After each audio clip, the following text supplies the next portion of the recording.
All right, here we go. Not exactly the most flattering picture, but is what it is. Okay. So we're going to talk about the Culture War podcast yesterday on September 8th, 23 with Tim Pool. Obviously, it was a long time ago. I get it, but it's still relevant, I promise. Okay, so, I got to hand it to Tim. This is a 3-hour and 33-minute conversation, although he could not have gone 23 seconds more to make it a perfect 3:33:33, but oh well. So, if we take a look at what is going on here with left versus right. So let's start off with just establishing left, far left being total 100% government, far right being nothing, 0% government, and in between there is the political spectrum. So to move left means that you want to increase government power from its current state up until its maximum. To move right means you want to decrease it from its current state till its minimum. So this individual here named Brianna Wu is a leftist, would like to increase government power, and in absolutely all instances, government power, more government power is the answer to absolutely every problem. There's no problem in which could be solved or dealt with by reducing or eliminating the government's role in things. In fact, the government's the only way to solve problems from the point of view of the left. Additionally, in this conversation is supposed to be a man named Alex Baldwin, not related to the Baldwin brothers. He speaks for about a minute and a half in the beginning and doesn't ever speak again. I think he utters a few words here and there, somewhere around the hour and a half mark. I think he chimes in briefly, but then is cut off. Wu spends the entire time arguing with Tim, providing exceptionally poor, disingenuous responses. I'm going to go through several of them now. We're going to talk about logical fallacies and some of the ways in which the left operates. So basically, this is just a conversation between Tim and Brianna, with Alex not being in it involved, except every 30 minutes or so, they kind of pan out and show a view of him listening as Brianna continuously goes off on bad faith points. The 3-hour conversation is difficult to listen to just because it's quite often. In fact, there's a great comment. I'll scroll down here. This is such a frustrating conversation. It's 3 hours of Tim, have you seen this thing? Brianna, no. Tim, have you read this thing? Brianna, no. Do you know about this thing? No. Did you follow this thing? No. Do you know what this is? No. Also, Brianna, directionally, I think your show is biased and that you're paid by the Trump team to have certain opinions. Basically, that's it. The word directionally occurs often throughout this and is not used once correctly. At least I don't recall in this 3.5-hour conversation any time when it was properly used.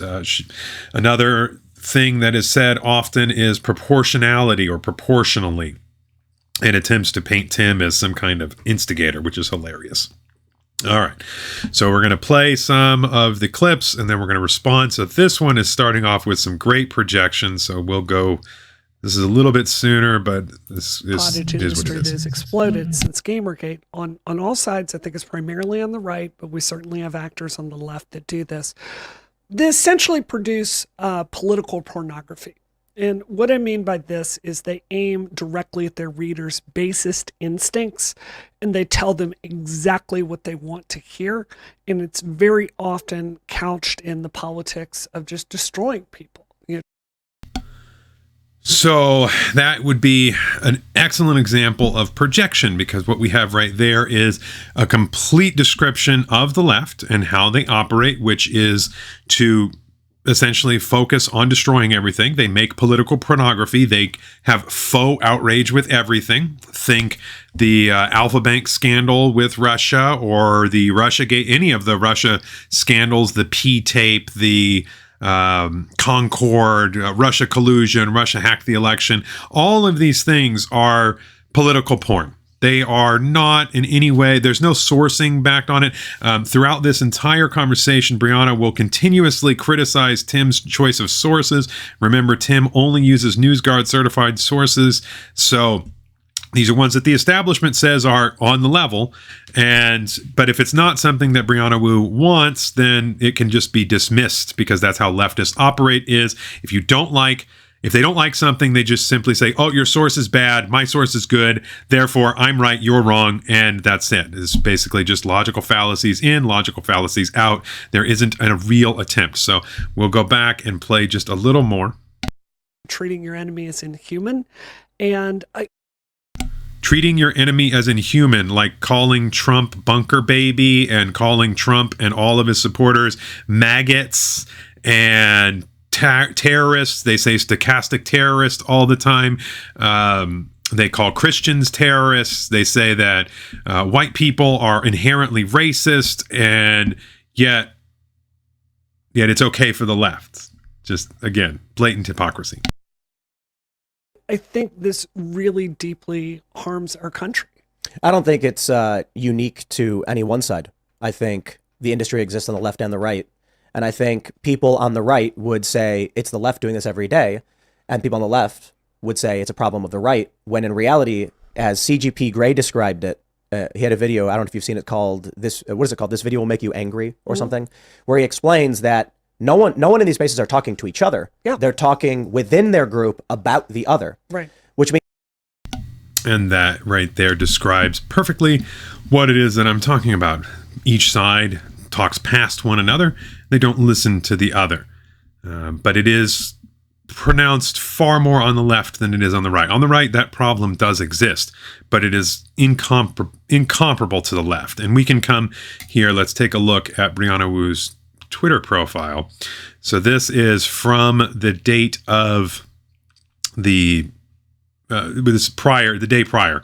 So I want to set expectations with at Timcast tomorrow. A lot of people want me to start a huge public fight or go into debate bro mode. It's not going to be my mission. My hope is to have a good faith conversation about the culture war, which both of us have played a part in. Well, there was no good faith discussion at all. I watched a lot of at Timcast preparing. I think he presents a really warped view of leftists and Democrats to his audience. The best thing I can do for our side is not be the angry stereotype he says that we are.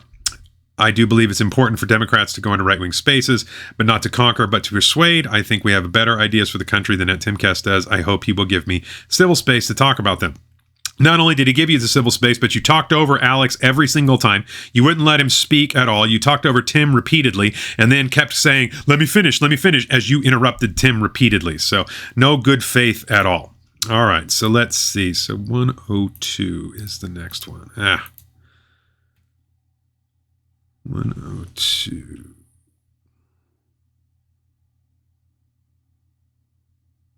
We'll go from about here.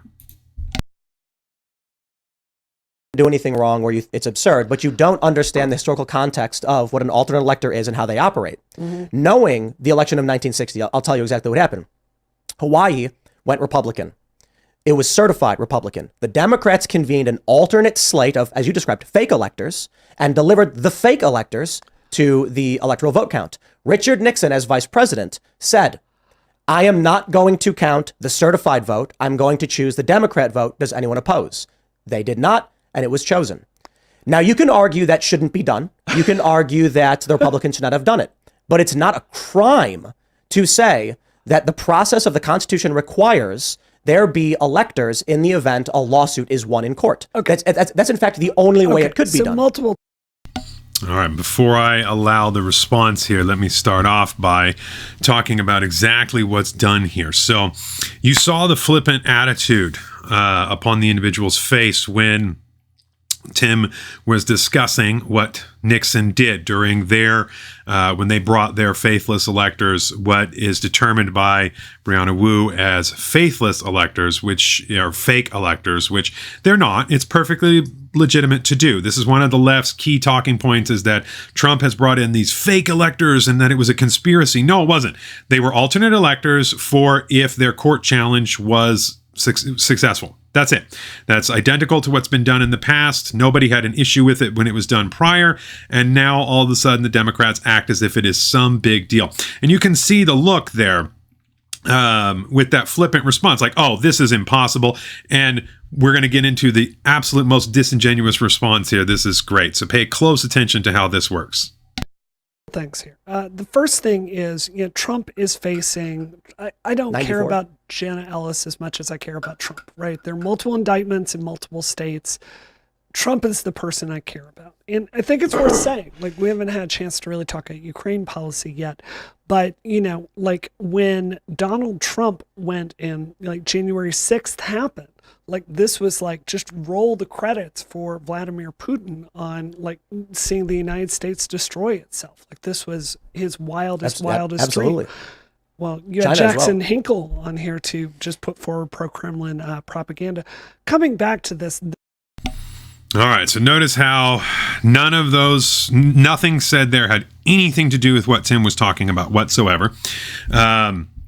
Brought up the Jackson Hinkle thing, which Jackson Hinkle is somebody that they brought in and talked with. He did not say pro-Kremlin talking points. What he did do was discuss the fact that the war is not going as well as we portray it in the West, and that Russia is actually winning the war. And when you look at the clips of it, they are. Russia is continuously making gains. Their territory gains. They now have a complete total land bridge from Russia to Crimea. It grows, you know, at a relatively slow pace, but this is typical of Russian conquests when they do things like this. Typically, Russia starts off bad, and then regroups, and then it goes better for them. And the traditional way that it works with Russia is you get one good offer, or reasonably good offer, and then they get worse from there on. And that's what's happened so far. Is they could have settled this in April of last year, but Tony Blair and the British, as well as Joe Biden, stopped him, Zelensky, from ending the war, and kept saying, "No, let's keep going. Let's keep going. Let's try and somehow degrade Russia. Like this is going to actually do something." So let's go into now. Remember, this was all about the way in which the left acts in a disingenuous way, and then what does this person do? Immediately act in a disingenuous way. this was a tremendously dark day for the United States. I do think Donald Trump played A tremendously dark day for the United States. So let's be clear about what happened on January 6th. On January 6th, a small number of people got violent and fought with a few cops. Nobody was killed except for on the protesters' side, 4 people died.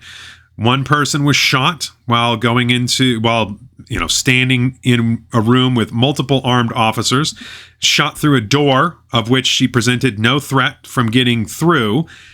That officer was then rewarded and promoted for having shot an unarmed woman. A woman named Roseanne Boyle was beaten to death on camera. People continuously told the police, "Hey, stop, she's dying, she's dead." They did it anyway. 2 people died of heart conditions when explosive ordnance detonated near them. So the only people killed on January 6th were Trump supporters. And they lied and said that, surprisingly, at no point does Brianna Wu ever say that Sicknick was killed by a fire extinguisher or say that any police officers died, which is good because at least there wasn't that attempt to lie on there. But there's a variety of other ones, including the dark day when people went in and took selfies and then left entirely on their own with no force being required to get them to leave. And that's it. And we have people going to jail for 22 years that weren't even there. Another guy's got 18 years in prison because he knocked over a fence that was, 4 feet high, and there were a whole bunch of other people around him pushing. Really, they didn't do anything other than get forced forward, and he gets 18 years in prison for this. He was inside the building for about 20 minutes. He took some pictures, he walked out, and he left. That's it. a role. It's not like there's no evidence. Anyone out there can listen to him like saying that clip. I just need you to go find me X number of votes. That phone call of Brad Ratz. I'm gonna pause. Okay, so and that right there, once again, we have another lie. Remember, so none of what has been responded to was the original statement, and now we're talking about the phone call, which is entirely legal, and they lied about. First, they lied and said that he was trying to find the votes. That's not what he said. What he said was there was fraud, which we know there's fraud. It's on tape. There's video of them counting the same ballots twice on tape, and he said he wants to look into it. Perfectly legitimate to do so. Pause real quick. Please. I think we're running into an issue that is common Sure. of people who come on this show, and it's that I don't think you actually read the stuff.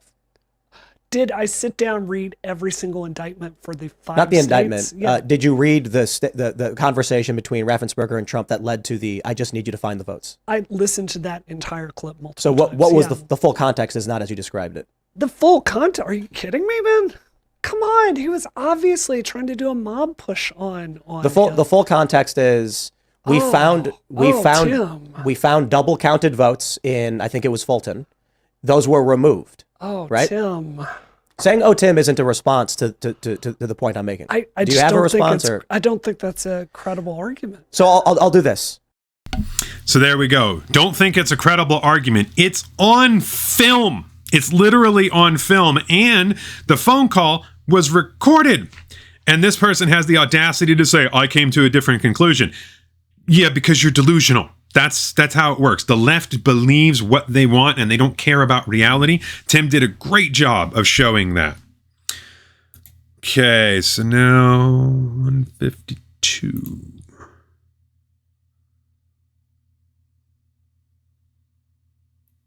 Go about here.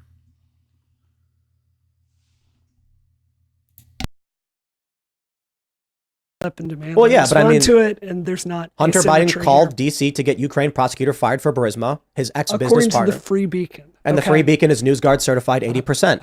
Okay. Is NewsGuard not good enough for you? I don't know what NewsGuard is. I typically get my news from New York Times, Washington Post, LA Times. So, right.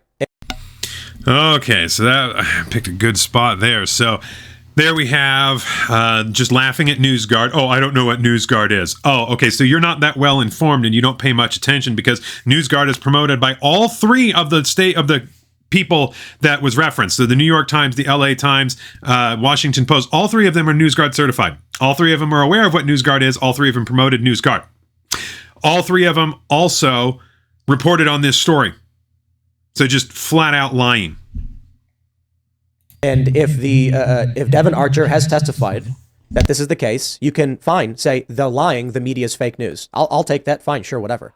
But at a certain point, How many times do I have to say if Hunter Biden effed up? no, it's Prosecute Joe him. Biden. Yeah. It's Joe Biden. And when Donald You Trump have a headline actually here, Hunter Biden made a called call. DC to Ukraine, and How then do you 4 days know later, Joe Joe Biden Biden flew to acted on it? Ukraine to get the prosecutor fired. If you're going to be that obtuse, you're not here in good faith. No, I just... 4 days after Hunter calls and says the prosecutor's shaking us down, Joe Biden goes and threatens to withhold illegally, I might add, congressionally approved loan guarantees. And when we have a president, you can call Donald Trump all the names in the book. You can call him disgusting, lewd, lascivious, and corrupt. But if he calls and says, what's going on with this Joe Biden thing? And they say, quick, impeach Donald Trump. I'm sorry. I don't think Trump is the corrupt one in that story. I think it's just conspiracy thinking, man. This is it. I think it's just conspiracy thinking, man. What a statement. Conspiracies. You mean like Trump hired hookers to pee on a bed because Obama once slept on it and that Putin has a tape of it and is blackmailing him and Putin and Trump is, or wait, what was the word? Trump is Putin's cock holster? It was the other way around. I don't remember how Colbert said that. He said that on network television too. So conspiracy theories. Oh, how about conspiracy theory that Trump and Alpha Bank has a secret server and they're communicating? How about Trump and Concord are communicating? How about Trump and the Russians are colluding? How about the Russians hack the DNC? How about the Russians change the vote totals? Yeah, conspiracy, right? Yeah, conspiratorial thinking.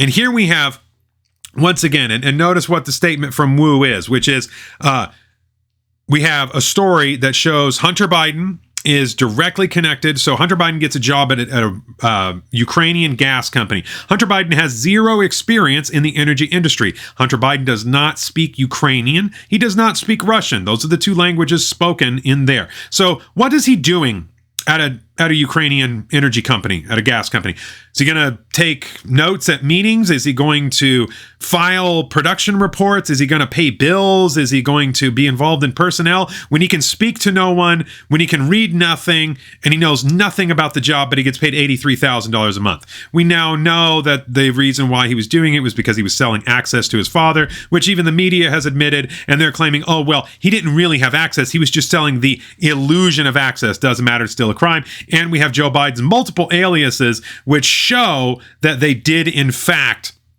have direct conversations with each other, which, remember, Joe Biden repeatedly lied about and said, oh, I haven't ever discussed business with my son. That's a lie. We have pictures of you with Devon Archer, as well as other associates, also associates from the Ukrainian side. We have Viktor Shokin, who admitted and said, yes, I was investigating them. And remember, the entire premise of the Ukraine bit, which Vindman talked about, and the phone call with Zelensky and checking into Joe Biden's obvious corruption, where he admitted, I got the prosecutor fired so that they, over the $1 billion, which Joe Biden had no right to do. Okay, so the story is that Joe Biden did have a right and was executing U.S. policy. Somehow, U.S. policy gets to cover and tell other countries what their prosecutors are allowed to do and whether or not they should be allowed to have a job. So the story from the EU and from the U.S. is this. Viktor Shokin was investigating Burisma, and he wasn't doing his job, so he needed to be fired.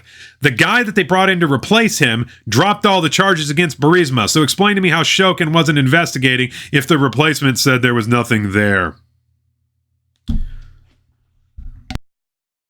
It's a conspiracy that Hunter Biden called D.C. to get the prosecutor fired, and then Joe Biden flew to Ukraine to get the prosecutor fired. Those are facts. Turn those down are the facts. temperature. Right, We've had a great conversation. Those are facts. Almost 2 hours. Let's turn down the temperature here. I hear what you're saying. I will look into this. Let's turn down the temperature. I love that. So remember, this person spent the entire time feigning ignorance, pushes the conversation, and the reference there was good. That's almost 2 hours, which exceed, this is supposed to be like a 2-hour show. It goes way over, and Tim is real generous with this. And notice that at this point, Alex Baldwin has barely spoken. About 20 minutes prior to this, he gets in the only real words he has other than at the beginning. He just says, I don't even remember what it was because it was so quick. But here we are going right back to acting as if Tim is the one that's doing something wrong when Wu literally just lies. And of course, Tim is going to get upset about it because he's informed. Okay, so that pretty much covers that one. We're just going to repeat that. We're going to do the proportionality thing. Yeah, this is where we get to the defaming bit and says proportionality over and over again. So this is just a couple minutes later. We'll go right about there. Happen. I talk about things that I think are important. Mm-hmm. I don't make a show with the intent of lowering rent prices or anything like that. Right. So when a historical event happens in the news, such as evidence emerges that Hunter Biden was engaged in business dealings and solicited his father for assistance in removing a prosecutor investigating a company for which he was the board of, those are exactly the kind of things that I cover. Okay. And that's probably why my audience is a lot smaller than, say, the likes of Steven Crowder or I'm assuming to the Young Turks as well. I mean, they're massive. Yeah. Right. They got way more subscribers. Yeah, sure. If I came out and just did surface level shot content with a political angle, I'd probably get way more views. But if we come out and we break down the inner workings of like Matt Taibbi's reports on the investigations into Burisma, we talk about the Qatar-Turkey pipeline, the former CIA director who was also on the board of Burisma and the U.S. intelligence operations that were playing a role in gas and energy in Europe and stuff like that. Probably a bit esoteric for the average person. Sure, but you also allow Jackson Hinkle onto your show, who, by And the way, Vosh. is not... And you. Hold on. I'm talking about this individual segment with him. You let Jackson Hinkle onto your show, who I looked. He is not registered as a foreign lobbyist in this country, despite the fact that he's out there doing a lot of esoteric talking points that I think a lot of reasonable people would look at his content and have some questions, right? Nope, not exactly. So here's the deal with Jackson Hinkle. He describes himself as a MAGA communist, which is a bit of a contradiction. And he was on the show, and he did contradict himself a few times.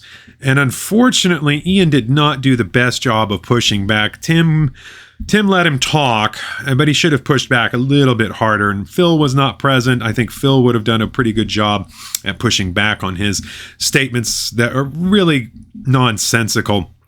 But as far as the Kremlin talking points that Wu is referring to here, no, again, we're coming back to just because you say something that doesn't necessarily like, if you just say Russia is doing well right now, then that's Kremlin talking points. If you say Ukraine is losing the war, that's Kremlin talking points. If you say that the Nord Stream pipeline was blown up by the Ukrainians because it was, they say that's Kremlin talking points. So that's real disingenuous right there. And we're going to get into the just outright defamatory stuff right now.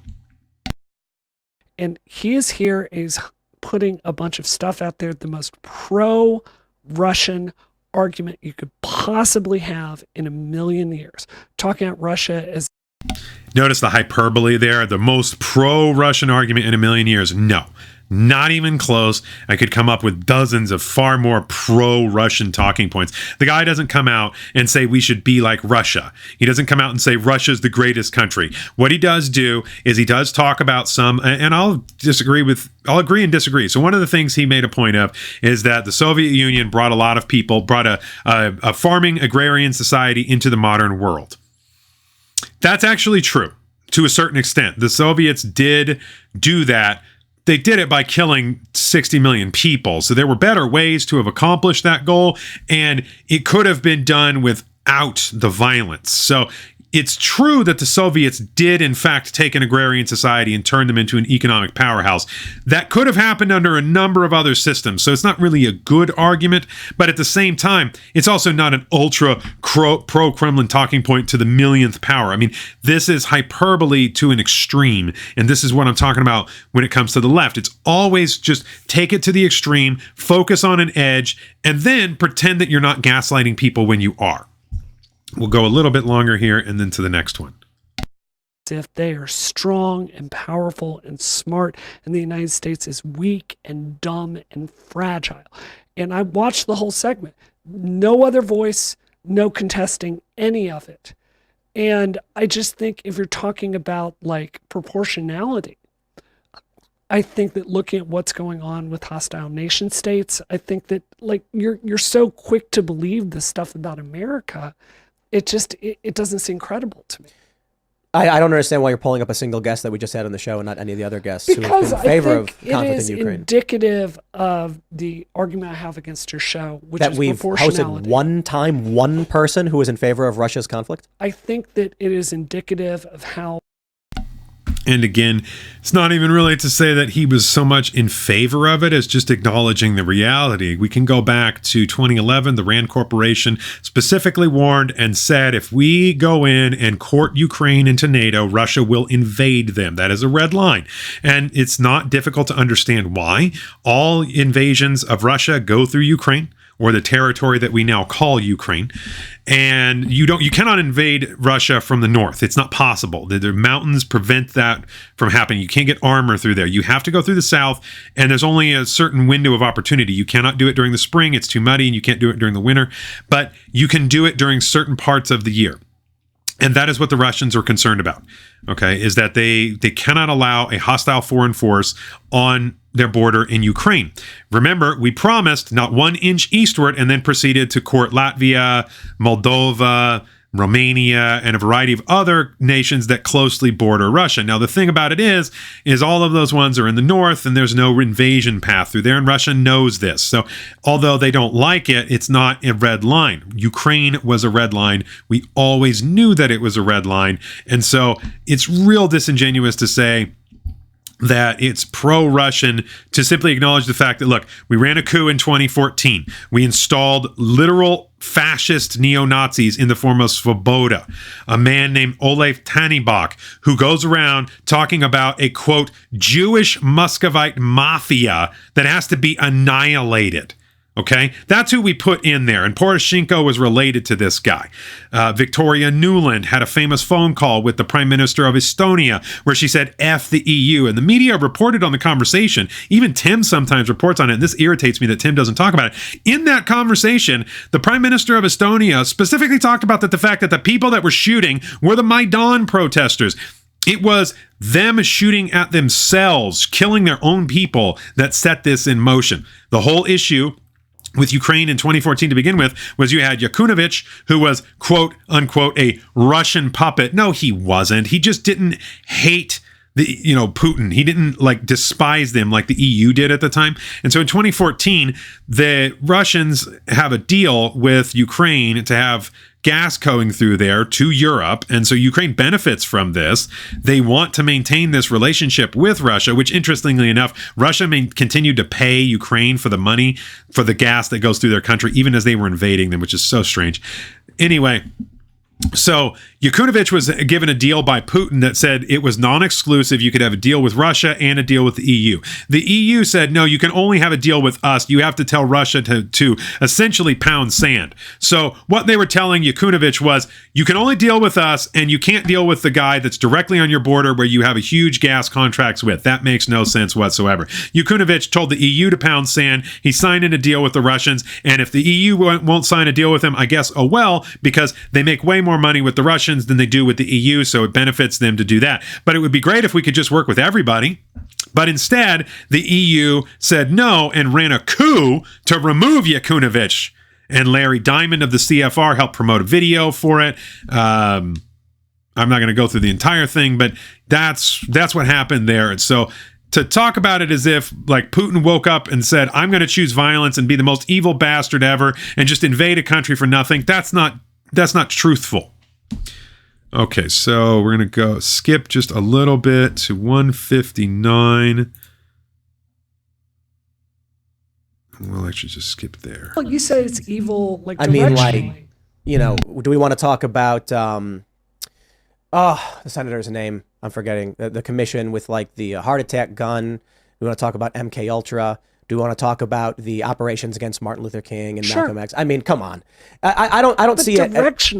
Directionally, we have a constitution and we have the name that Tim was trying to think of was the Church Committee, where they disclosed that the CIA does in fact have heart attack guns. It's a little gun that fires a dart made out of a jellyfish toxin. The dart dissolves inside of your body. The only way that you can detect that it's there is you have to do it within like an hour or 2 hours.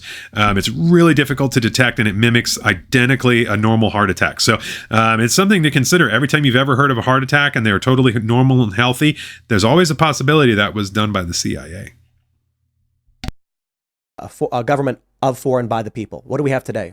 I don't know. NSA spying? You think the NSA is not abject evil? No, look, I remember getting pissed off about Leviathan during the Bush administration. Clapper lying to Congress about NSA spying? Where they had a main line into Apple technology and email all across the United States. Edward Snowden brought this out. I fully agree with that. I also think, look, Tim, humans have been slaughtering each other for resources since we were with spears across the Serengeti. America's a powerful nation. We have enemies. And of course we need an intelligence service the way every large nation needs an intelligence service. So why does the FBI talk about reform? I'm on board with you. If you're saying they're categorically evil, that's where we part ways. Right. Yeah. So you have the banality of evil. You have the abject. You have in the FBI, of course, I've met many people who are not evil. They're really good people. Yeah. And what they explain to me is the problems we see in modern politics exists within their ranks, the same as any other industry. The problem is then you end up with corrupt leadership and a fear to confront them because you will be put on the chopping block. You'll be targeted. Much like many people are scared to speak up of like Weinstein. How long did it take for people to finally come after decades of this guy raping women? Sure. Nobody would speak up about it. And you have these things everywhere. So what ends up happening is, I don't know how many, anecdotally, you're let down by the DOJ under Eric Holder. Sure. We are let down currently under Merrick Garland when we've had the bomb squad sent here multiple times. Ooh. We've had, we were evacuated for 3 hours once as they did a bomb sweep in the building. We've been swatted 13 times plus the 2 bomb swatting incidents. We believe we have strong evidence as to who did it, and they will not pursue it. But hey, what happened to Bubba me. Wallace has got a pull rope in his garage, and they'll send 12 agents down. Exactly what happened to me. You had a lady in Alaska who was in D.C. on January 6th, but not in the building, and they raided her home. You have Enrique Tarrio, who wasn't even in D.C., and they gave him 22 years. Right. You have a guy who burns down a police station. He gets 4 years. There is a clear failing going on in terms of equality under the law across the board. I met a woman Yep. who was in D.C. on January 6th, was not at the Capitol when any violence happened.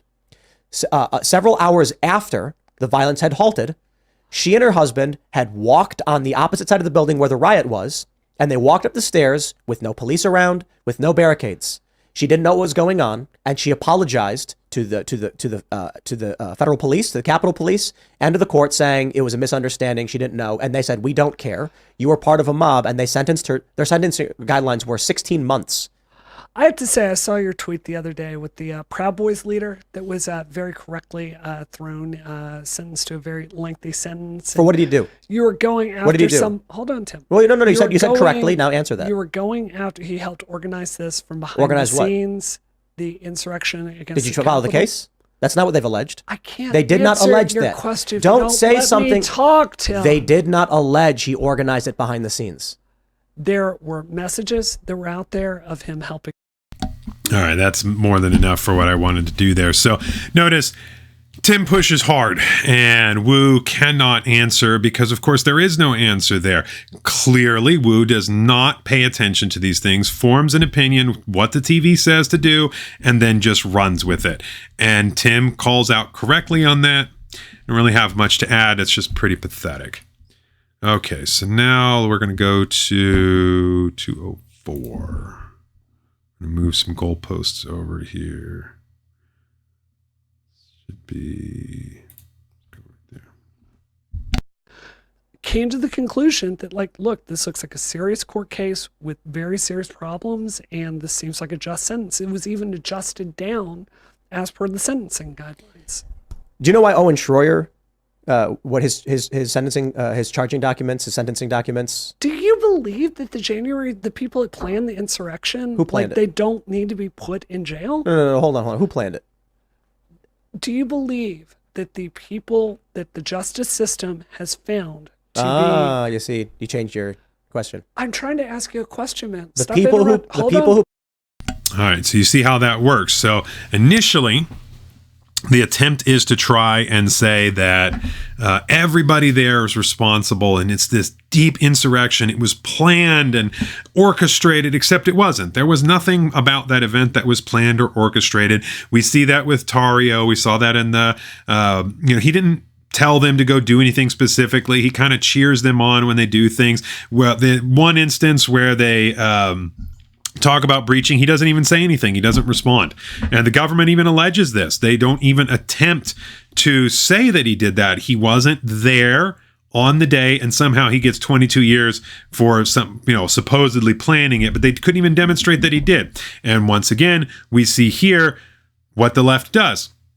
Move the goalposts to try and get some level of agreement, so then they can say, aha, you agree with me, except no. That's not the way it works. It's the same tactic that Black Lives Matter used to push communism. You create a group. The group is called Don't Kick Puppies. Everybody's on board with this. Nobody wants to go kick puppies. But the actual platform of the group is I want hardcore communism. But if you don't agree with me, then you hate puppies. That's how the left works.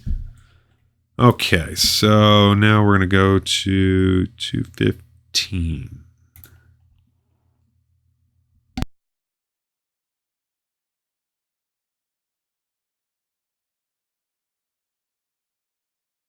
System acting very aggressively. So why do you think it is that when leftist activists ripped down the barricades at the White House, set fire to the White House grounds and St. John's Church across the street, we are not getting an inquiry into they forced the president into the emergency bunker. Yeah. The medium called him Bunker Boy.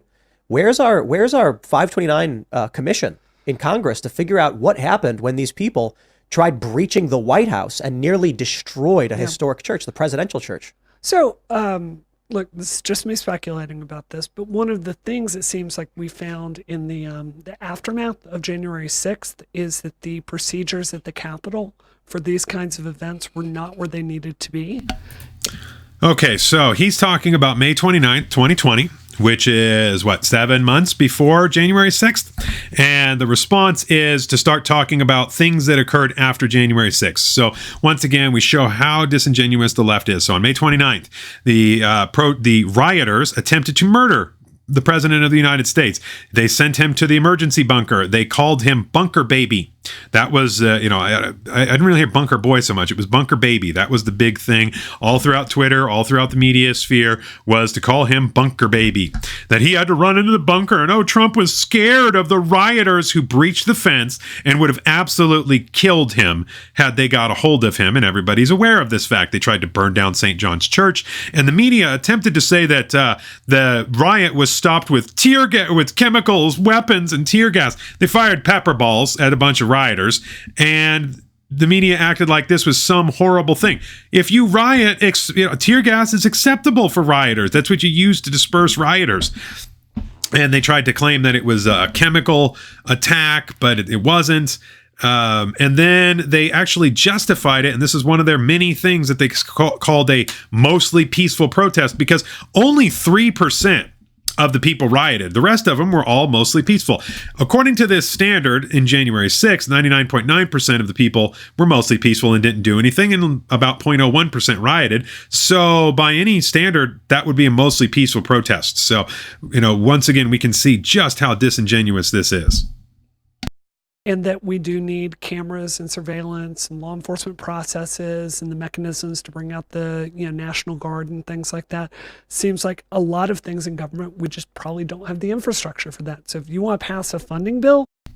Okay, we don't have the infrastructure for that. Well, let's see. 14 days later, on the inauguration day, they had swarms of National Guard troops that stayed there for weeks afterwards. They had a security perimeter around the entire White House and all kinds of other things, and the buildings.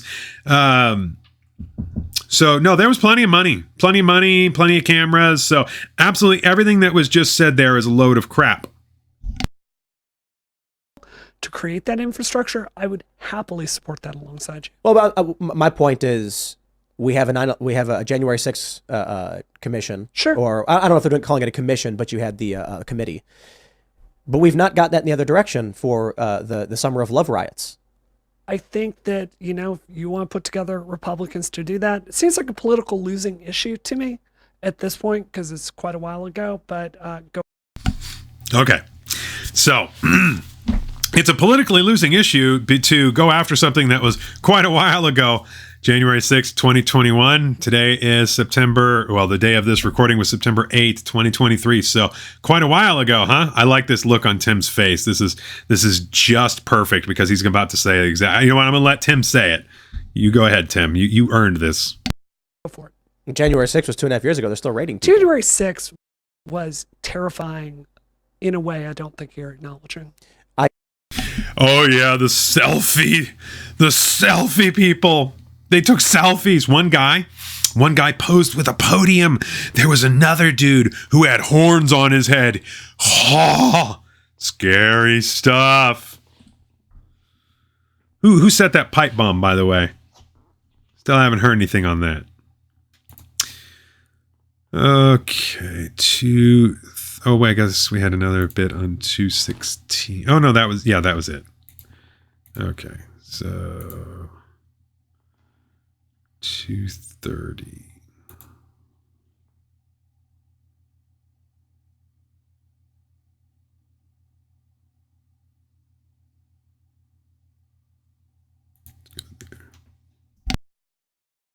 The humor of, we know the CIA was doing horrible things in the 50s, 60s, 70s, 80s, 90s, 2000s. There's been no reform, and we're going to assume they're doing everything right now. There have been panels on the intelligence failures after 9/11, which I very strongly agreed. That was the kind of board you're talking about. Oversight, looking at the processes, writing a public report, and people restructuring things in the aftermath of that. I think, to be completely honest, like my hope for civilian oversight, reform, and auditing is probably the real magical thinking. Because that's something that nothing ever changes. And it's not a question of whether I like what's going on or don't like what's going on. It's an issue of public sentiment is growing further and further enraged. But I think it feels that way because of, respectfully, shows like yours. It feels that way. All right, so notice how we threw in that respectfully there, and this is a constant tactic done every time. So ignoring all of the leftist gaslighting, all of the instances where the left flat out lies to people, Russia collusion. They spent 3 years with the Russia collusion thing, holding Trump back at every possible angle by saying, oh, we can't do this because you might be a Russian asset, except there was no evidence ever. Yet we wasted millions and millions of dollars and 3 years to find this out. And then Mueller comes out with the most disingenuous statement by a prosecutor ever, which was, we don't have the evidence, but it does not exonerate him. Yes, it does. That's exactly what it does. If you can't charge somebody, they are exonerated. That's how our system works. And so once again, it shows how incredibly disingenuous they are. Because people are unsatisfied when the news comes out. I mean, it's a question of gas prices. Don't you think social media just tells us to have the most reactive, emotionally version of ourselves, getting angry at everything? Yeah, I think it's insane for anybody who's involved in politics. I think they're not playing a role in the greater scheme of the fire maelstrom. Sure. I certainly think we are closer to the solution than the problem with what we do at Timcast. I would love to see that. Well, I mean, yeah. Notice how there was look how long it took. And that's because there's no way to come out and disagree with him. Tim's right. He is part of the solution. He's part of the people that are helping do things, not help to destroy things. He doesn't go out and encourage people to destroy things, riot and protest like the left does. Okay, 237 and then 38. So we'll just do the whole minute. Start there. To take positions collectively, and one side tends to take positions individually. There's a video out there called Tim Pool Fence Sitter, which, as I understand it, you enjoy, and it talks about your tendency towards looking at two things and to conclude that it's an example, like it's all equal, and it somehow all ends up in supporting the right wing. I think it's a consistency in your thinking. I think it's the reason you get so much critique from the left, and I think you've evidenced that very strongly today. I think you're referring to out of context clips with the intention of generating rage bait. I'm not trying to do that. I'm talking. But that's what you're talking about. I mean, like, to come in and be like, will you say there was no fraud? I'm like, are you kidding? I said that November 7th. Sure. I said that November 9th. I argue with Steve Bannon on this show 3 times. Do you notice how often you turn the conversation to you as a person? I'm trying to. All right, so literally, Wu attacks Tim and does this throughout the entire time. We're now 2 hours, 37 minutes into this, and throughout the entire time, Wu always comes back to Tim. And remember, I just played a clip of Wu saying that Tim's playing a role in causing the problems and a discourse in our society, and then has the audacity to say, why do you always bring it back to you, even though I accuse you repeatedly? I think that was the ultimate irony. Oh, no, I think the ultimate irony is coming. Brought me up. You said there was a video about me, and I responded to it. Do you realize how often you turn the conversation to you and what you believe? You said a video about me came up that exemplified my behavior, to which I responded before I was talking about the news. Okay. Why did you start talking about me? Because I don't even remember. It's I'm trying to talk about policy and politicians, and you keep talking about me. You're talking about leftists as if we're intellectually dishonest. I don't think we are. No, I said collective approaches to. Oh, yeah, you are. And that is exactly, you just got caught in an intellectual dishonesty trap.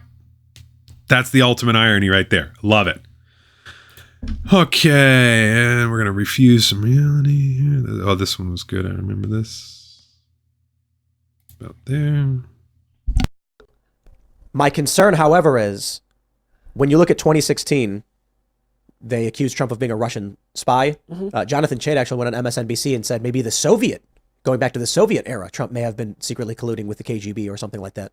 And it resulted in a $30+ million investigation and restrictions placed on, to a certain degree, legal, but also political, what Trump could or couldn't do. Yeah. These were false. Yeah. It was shockingly absurd, and it was devastating to the confidence in our country that, with the Clintons' funding of the Steele dossier and these other fictitious political attacks, the Democrats tend to play things like rogues, and Republicans tend to play things like warriors or fighters. brawlers. maybe. Rogues? What do you mean specifically by that? A charismatic and charming, perceptive individual who figures out how the system works so they can persuade you into the How actions. did Bush win again in 2000? Can you remind me of Brute that? force. Legal tricks in Florida, and Oh, I'm not saying specifically that- Dade County. I'm saying just as of right now, if you look at 2016, what did you get? The Democrats used perception, persuasion, deception. January 6th is brute force, right? I don't follow what you're saying at all. I apologize. Trump is not a Russian agent. I think That's Trump. that's been adjudicated. Okay, you see the look on there? Yeah, no, Trump is not a Russian agent. We've dealt with this. We went through years and years of this. There wasn't any proof ever. It's absolutely absurd, and the left still won't admit it. And the reason why they won't admit it has to do with the fact that if they do that, then they will have to necessarily admit that they just lied for the entire time. And it's because they will do anything to get rid of Trump. Right now, we're seeing the left come out and say we need to destroy democracy so that we can save democracy. I mean, you have Robert Reich or Reiner, I forget whatever one of the left crazies, who literally came out and said that in order for democracy to be saved next year, Trump has to be removed from the ballot and there can be no third party candidate. Sounds a little fascist to me. Now let's let Tim rip Wu to pieces here. He's not. Trump is someone who is so full of himself. Yeah, there are these stories of Vladimir Putin. He has no respect for Donald Trump. He doesn't like this guy. He thinks he's an idiot. There are stories of him deliberately bringing like young, beautiful Russian translators to meetings with Vladimir Putin, and then Trump is all horned up and staring at the woman the whole time. but and Vladimir but Putin is I don't wanna laughing get off about that. Sure. We adjudicated this. We investigated this. There's no evidence that Donald Trump was secretly colluding with Russia.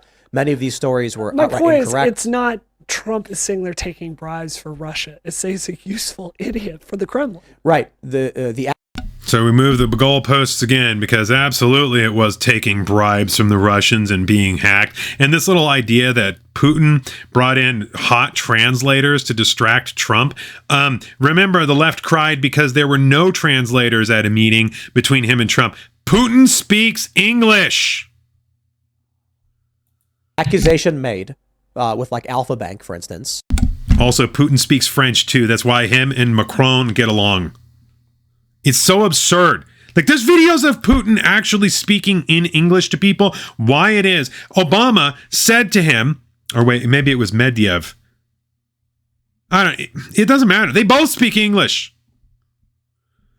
All right, we're good here on that. So we'll go to the next one. Yeah, that was it. Was it 57?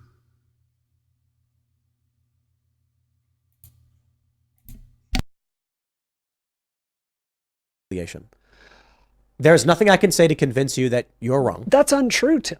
That is absolutely untrue. So let's say this goes to court.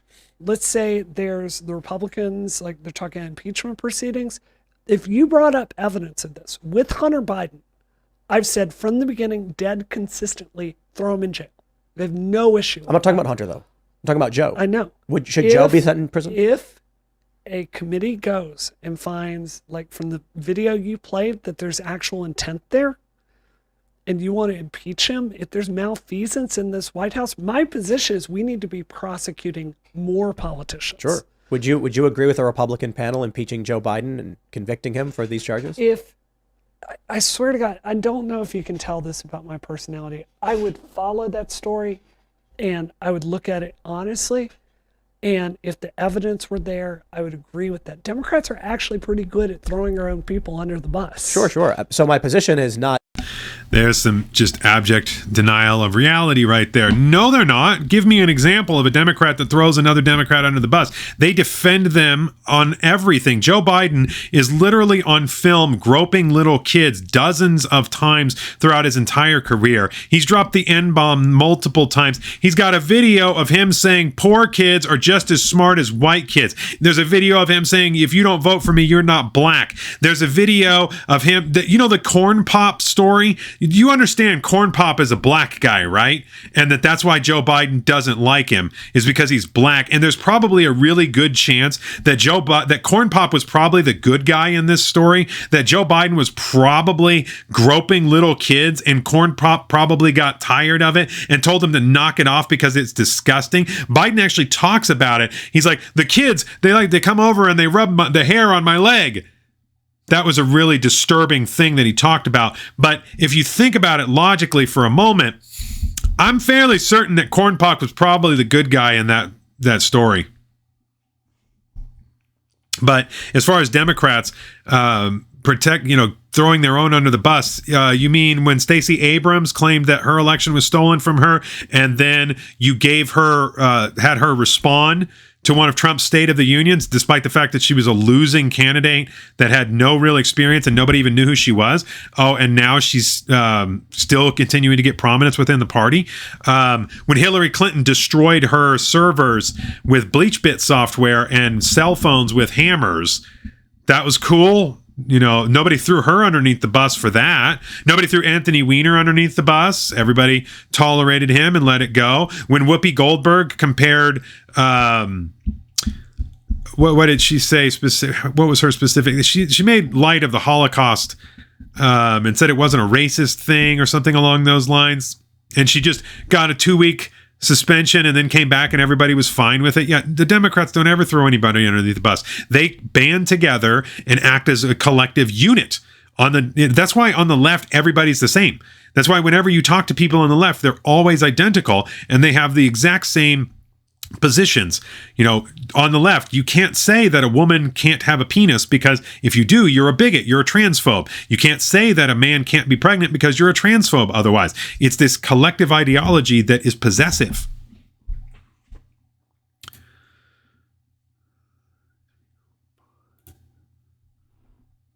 Well, let's finish this because I think there was a couple more.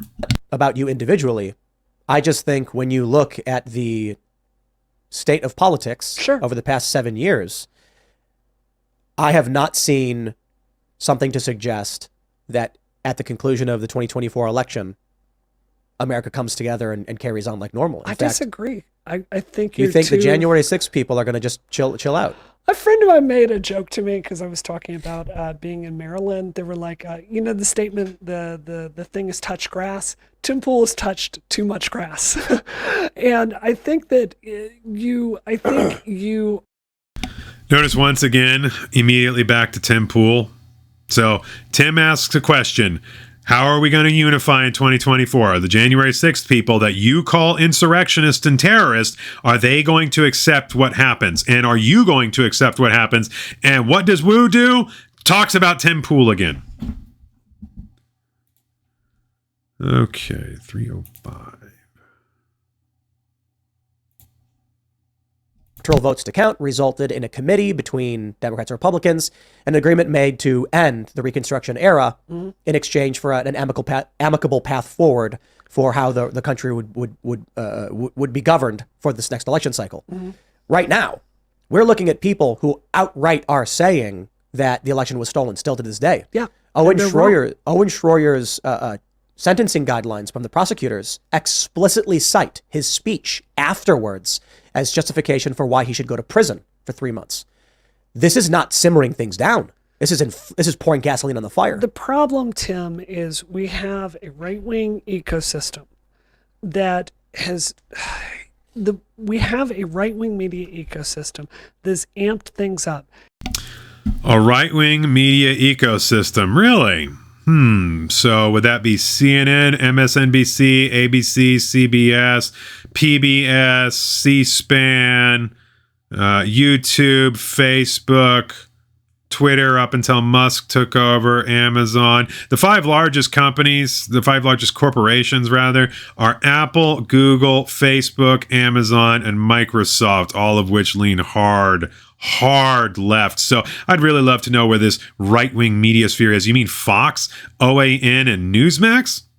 That's your big right-wing boogeyman? That's the vast right-wing conspiracy that Hillary Clinton referred to. Except we know that all of the media is hard left except for Fox and OAN and Newsmax, which are modern ones. Those didn't exist in the 90s when Hillary was talking about the vast right-wing conspiracy. There is no vast right-wing conspiracy. It's the left. They're projecting. That's pure projection. Media, 90+% leftist. And for Trump, what did they do? 95% negative news coverage over 4 years. And somehow the dude still managed to gain 11 million votes. Academia, 90+% liberal professors and teachers. Most of them are women. And the entertainment industry skews hard left.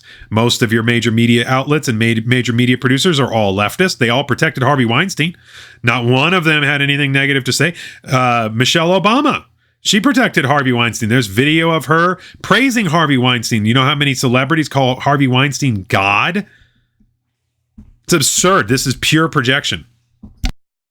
Have told people they're the victim. And we are now in this situation where you have domestic terrorists and people trying to stop the peaceful transfer of power. And we're trying to treat them like children. Are you talking about? Yeah, so domestic terrorists that tried to stop the peaceful transfer of power. The transfer of power occurred on January 20th. January 6th was a certification, which they protested because they felt it was fraudulent. Nobody tried to stop the peaceful transition of power. Absolutely no one. No one was trying to hang Mike Pence or do anything. Those people, by the way, that had the fake noose and the fake galleys, those were not only were those, in fact, let's just do this. And let's get...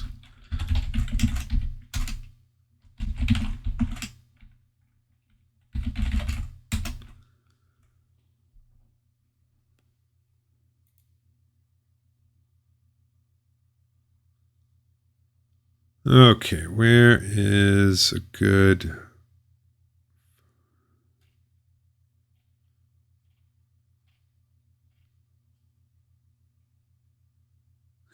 There's Horns, man. This is the guy that's the ringleader. He was gonna take over the Capitol somehow. It's absurd. Let's see. Let's try Noose. There we go. Okay, so here's... All right, so this... You can see this woman. Okay, so this person has not been identified. If this was a real threat, then we would easily be able to identify her, but of course it didn't ever happen. You can see that this is obviously not enough to do anything to anyone. You can see, so if we take a look at the picture from here, it's made to look like it's a real, nobody believed that it could ever be used as an actual noose. So you can see this short person here. Obviously, this would not function at all. Nobody could grab that. Nobody could use that. Oh, here's a nice full-size one. So you can see it's just 4x4 stacked on, 2 5x4s stacked up and a 4x4 on top. Not secured in any way, shape, or form. It wasn't a real thing. It was a prop. So that wasn't a real, and it says Secret Service investigating death threats. Nobody ever found them. That's because they were leftist agitators that were allowed to do that.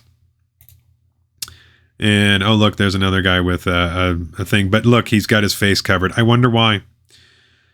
Okay, so I think that covers that. Let's just listen a little more. Let me finish the my left point. or the right, though? I'm talking about the domestic terrorists that tried to take over the country on January 6th and stop the peaceful transfer of power. And we're put in this situation of we can't talk to right-wingers like adults. There are some people on the right. Mike Pence, I don't agree with the guy on a lot, but his statements in the Republican presidential primary the other day, I really appreciated the integrity that he talked about on that day. I think that we are in a hellish situation where there are a ton of media commentators inflame, tell people they're the victim. And it makes it... You mean like how you tell black people that they're the victims of white supremacy and that they can't get ahead? How you tell women that they're victims of a patriarchy, and every minority they're a victim of this, a victim of that. Yeah, that's some nice gaslighting right there. Okay, what do we got left? Oh yes, so we got some Smollett lies. I forgot about that. What was that? 311. Let's go about here. I'm not here to determine that you are correct or the January 6er who feels persecuted is correct. I'm here to tell you that it doesn't matter what you think is true. It matters what everyone decides to take as true. So if Jussie Smollett, for instance, It matters if it's By the true. way, you cannot find any statement from me ever supporting him, because that story, this actually speaks Sure. to the opposite of your point. That story smelled like BS from the word go to me. And I said to But I'm not myself, talking about you. Hold on. This is because I think this is bad faith, respectfully. Jesse Smollett is something, this is a situation where it came out in the news. I go, oh, I just flat out don't believe that. And I was very strategic I'm not and talking about you. careful to be quiet about that, because I do take truth. Right. Seriously. I'm not talking about you. Sure. I'm saying But you're making it out like there's no evidence with the January 6th people. That's not what I'm saying at all. Innocent, that I would agree to lenience there. And that's not the case. in fact, the people admitted they trespassed. That's why they got charged. Sure. That's why they got convicted. So there's direct evidence in their statements. And so once again, you see how that works. So Wu sits there and says, oh, well, I didn't do it. So that means since I'm on the left, that means nobody on the left did, and you're just wrong, Tim. No, we all know that the left ran with the Jesse Smollett hoax for months on end, even as it was falling apart right from the beginning. So once again, bad faith, extremely bad faith. And it's hilarious because Wu projects and tells Tim he's being in bad faith when Wu is the one acting in bad faith. So last thing is another little moment here, which is funny. So we'll go about there. Covers the costs of your employees. If you're not booked, you're losing money. Even if you book them at cost, that's a conflict of interest. Trump backed he off was that. getting people to fly a huge distance to go to that golf resort. That was And then way it- out of everyone's way. to And it be got clear. canceled Yeah. because people like me and many others were like, that's BS. Okay. You can't do that. Okay, great. You've My- also my question, I feel like you're getting off course here. Look, if you look at the totality of the Trump administration, which you got to admit, it had a lot of scandals. Like, what is something that could happen? No, it had a lot of manufactured outrage. There were a lot of fake scandals, like Trump hired hookers to pee on a bed and had an Alpha Bank server, and that he called neo-Nazis fine people, which he did not. So, yeah, there was a lot of fake outrage. So there was a lot of fake scandals, but as far as real scandals, there were only a handful, far fewer than Obama, who murdered a 16-year-old American citizen that was entirely innocent and wasn't accused of a crime at all.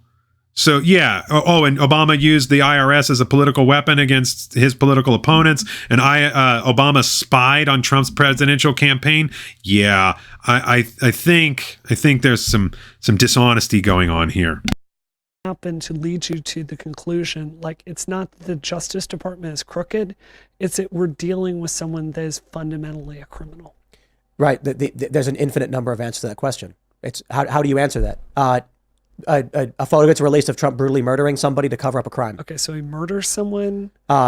Trump it puts on a What he should have done is turn the question around on Wu and said, what could Biden do to convince you that he's corrupt? Because we have him groping little kids on camera. We have him lying repeatedly on camera. We have him stumbling upstairs, falling over sandbags that he could clearly see, falling off of his bike. He's clearly mentally incompetent. He's likely, he defecated himself in front of the Pope. Probably did it when he met those guys from the South Korea and Japan, and the media acted like that was a historic thing. No, it wasn't. South Korea and Japan are allies.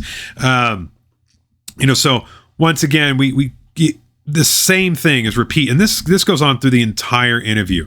Brianna continuously says things like, "Oh, I'm hoping this would be a good conversation, and we should take it down and do this." It's because trying to bait Tim into a clickbait headline so that they can clip it and make it look like he's saying something that he's not, when in reality, Tim did a masterful job at ripping apart a lot of this, although he could have been a little bit more aggressive with some of this stuff. I'm disappointed that Alex didn't get to speak at all, and at no time does Brianna Wu ever even acknowledge the fact that Alex doesn't get to talk. In fact, let's go to the end here and play this out a little. So I have tremendous respect for Vosh coming on, considering he does his own show and took time to do ours. That's fantastic. And things were, or what we think they were historically, because every policy we put in place has results that we could not foresee. Sure. So taking a look at like one member of Congress representing 775,000 people clearly makes no sense. Maybe 35,000 made sense back in the day, but now it's becoming untenable. And so it's resulting in... That's true. I think agree. that the way to move forward as a country is to focus on democracy, to work on improving what's broken.